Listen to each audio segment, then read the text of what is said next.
আসসালামু আলাইকুম রহমতুল্লাহ। আজকে আপনাদের সামনে বার আক্রান্ত হৃদয় নিয়ে হাজির হলাম। আসুন আমরা সকলে বন্যা কবলিত এলাকার ভাই বোনদের পাশে দাঁড়াই। তারা প্রচুর পরিমাণে কষ্ট আছে, তারা মৃত্যুর জন্য অপেক্ষা করতেছে। আমি শুনলাম, যা দেখলাম, আপনার তিনতলা পর্যন্ত দেখতেছি পানি উঠে গেছে। আপনার ঘরের চালা ছাড়া আর কিছু দেখা যাইতেছে না, শুধু পানি আর পানি। তারা মৃত্যুর জন্য অপেক্ষা করতেছে। আসুন আমরা সকলে যে যেভাবে পারি তাদের পাশে দাঁড়ানোর চেষ্টা করি। এত ধন সম্পদ দিয়ে কী হবে? আপনারা আর আমি যে কালকে বাঁচবো তার তো কোনো গ্যারান্টি নেই। এই একবার একটু চিন্তা করেন, এই বন্যা কবলিত এলাকার মানুষরা 2 দিন আগেও তো তারা ধনী ছিল, আজকে তাদের ধন সম্পদগুলো কোথায়? পানির নিচে।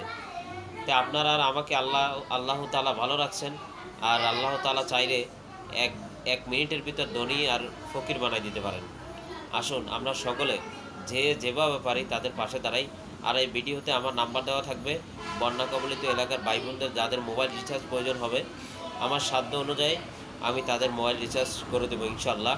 আর এই ভিডিওটি বেশি বেশি শেয়ার করে দিবেন যেন তাদের কাছে পৌঁছে যায়। আপনাদের কাছে একটাই অনুরোধ, তাদের পাশে দাঁড়ান, তারা মৃত্যুর জন্য অপেক্ষা করতেছে। আসসালামু আলাইকুম রহমতুল্লাহ।